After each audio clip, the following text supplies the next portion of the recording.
માંગરોળ તાલુકાના મોટા બોરસરા ગામે કીમ નદી પરનો બ્રિજ વરસાદી પૂરમાં ગરકાવ થયો છે. હાલ વાહન વ્યવહાર બંધ કરવામાં આવ્યો છે. છેલ્લા 48 કલાકથી આ બ્રિજ ઉપર પાણી ફરી વળતા વાહન વ્યવહાર બંધ કરાયો છે.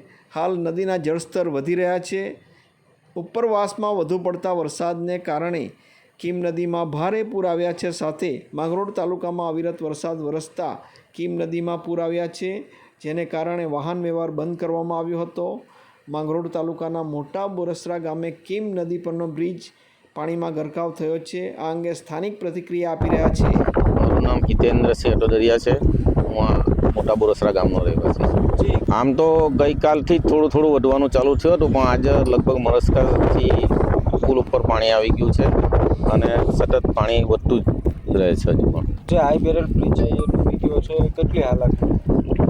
હવે ઓલપાડ તાલુકાને માંગરોળ તાલુકા સાથે જોડતો આ સીધો રસ્તો છે.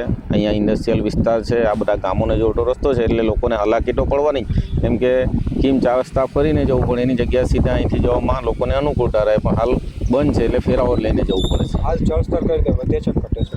હાલ જળસ્તર થોડું વધે છે. જો ઉપરવાસમાં હજુ વરસાદ વધે તો હજુ પણ પાણી વધવાની શક્યતા ખરી.